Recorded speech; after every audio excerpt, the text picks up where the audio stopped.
Let me tell you a little bit about my personal journey to Silicon Valley from India 22 years ago. Growing up in India, like many of you, I got my first telephone when I was 12. In my case, it turned out to be a rotary phone, so it wasn't that great for selfies, but I still loved to call my friends, play with it, and sometimes take it apart. That telephone cemented my fascination with technology. I remember in my parents' house in Chennai, reading about the invention of the transistor at Bell Labs. Of course, that initial invention helped found what became known as Silicon Valley, and out of that came companies like Fairchild Semiconductor and Intel, and all the computers and software that we all use today. You can draw a direct line from that invention to the technology that powers your Twitter feed or your WeChat messages today. I remember reading about that and thinking, it's the idea that matters. It didn't matter where you come from or what your background is. One revolutionary idea, one brilliant invention can unleash other entrepreneurs to revolutionize industries in ways we never predicted. The people who built the transistor in many ways enable the entrepreneurs who are using incredible processing power to analyze data and diagnose cancer. In the same way, the invention of smartphones and GPS has enabled other companies to build apps that revolutionize the way we travel around. That's why I came here. I had a deep desire to be part of this exchange of ideas, this community of entrepreneurs. And coming to the global hub where this was all happening, at Stanford, I felt welcome and embraced. People didn't care where I came from, only my ideas and thought were mattered. I'm not alone. The Valley attracts people from all over the world. That is why you are here. I'm excited that over 700 entrepreneurs from over 170 countries are joining us here today. The possibility that anyone with the right idea at the right time can have an impact on others that is no longer limited to a single place. It's possible everywhere. What we are seeing now is an unprecedented global opportunity. In China, a few months ago, I met entrepreneurs combining social, commerce, and business platforms in entirely new and unique ways. And earlier, I mentioned a game built by an entrepreneur from Vietnam. When I was last in Vietnam, I met him.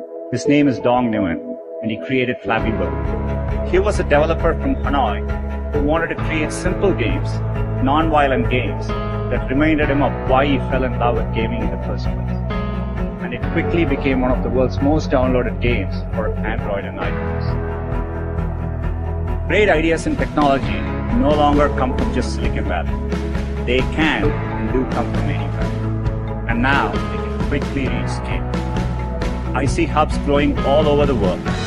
Germany, Brazil, UK, Israel, China. The latest figures say that 21% of adults across 60 countries intend to start a business in the next 3 years. And there are over 200 million women around the world who are starting or running a business. It's clear that Silicon Valley is now as much an idea as a place, and it is an ideal of what's possible. And those of us who are lucky enough to have benefited from being in Silicon Valley or hubs like it, owe it to the world to set a good example and clear a path for others. And that is another reason I'm excited to be here speaking to you. Because businesses, academia, and governments all play an important role in removing these barriers. The internet itself is a perfect example of this.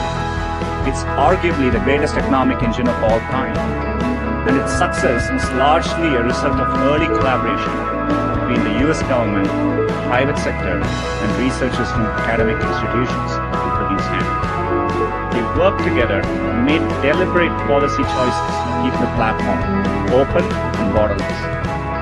The course of history shows that this open model can unleash innovation, opportunity, and benefits for people everywhere.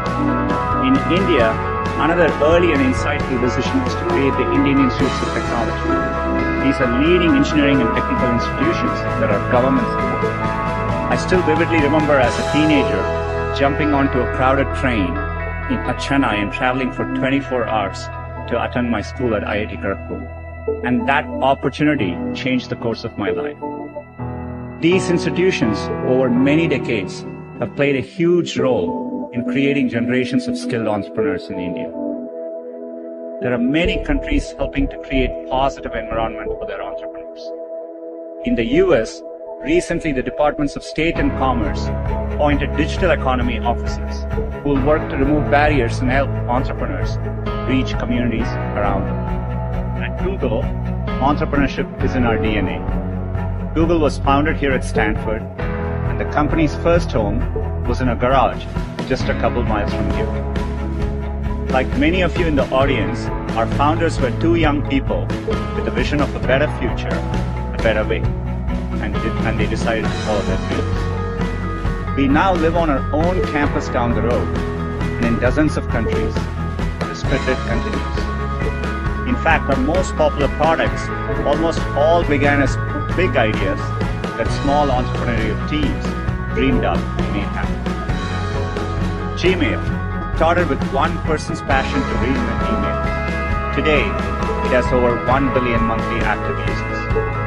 Our browser Chrome, a small team's obsession to bring a faster, more secure web to everyone, now has over 1 billion monthly active users. Cardboard, our virtual reality viewer. Two engineers in our Paris office had an idea of what's possible with a piece of cardboard in a phone. Now more than 5 million viewers are taking people to new worlds. Using cardboard, teachers can take their classes on virtual field trips. All of this came from two engineers from Paris right idea. We don't know what's next or where it will come from, but we know the barriers to entrepreneurship and to bringing ideas to global audiences are coming. People working anywhere in the world, born anywhere in the world, can create a product and make it available to anyone in the world. The most used messaging app in Southeast Asia was built by a young man born in Ukraine who moved to the US. And the three most popular viral games in the US in recent years came from entrepreneurs in Finland, Ireland, and Vietnam. You're the ones building the next Google, the next Spotify, the next Tesla, the next, well, we don't even know, but what I know is that someone in this room will build it. Maybe someone even from the cast of Silicon Valley. At Google, we are committed to playing our part to foster the next generation of entrepreneurs. Google for Entrepreneurs team has established a number of campuses. These provide space for entrepreneurs to build and work together in major tech hubs to take their ideas and go global. We have opened campuses in London, Madrid, Sao Paulo, Seoul, Tel Aviv, and we look forward to reaching new cities in the future, and perhaps welcoming some of you to grow. Google tools help businesses launch and grow every day.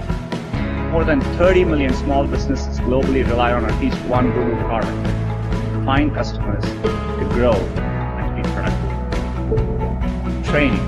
We're also committed to train 5.5 million people on digital skills, investing over $140 million during the past year. In the next year, we aim to provide free digital skills training to 1 million young people in Africa. I know how much hard work it takes to pursue your dream of building a business. Long hours, time away from family, the rejection, the ideas you know are brilliant that just don't seem to catch on. There is a great quote from Thomas Edison that does the best job of defining what it's like to be an entrepreneur. I have not failed, I have just found 10,000 ways that won't work. Everyone here is part of a tradition that stretches all the way back to Edison and up to companies like Google today. It's about more than building apps to make money. It's about transforming industries, creating millions of jobs, curing diseases, fighting global warming, and making our schools richer and more inspirational. And today, we are making cardboard available to LGBTQ centers around the world, so people who cannot physically attend pride parades and festivals this weekend can still have the pride experience. So I hope you enjoy your time here in Silicon Valley, and I hope you find the summit invigorating, and that when you get home, it encourages you to continue building. We're all looking to you The world is counting on you, and we can't wait to see what you build next.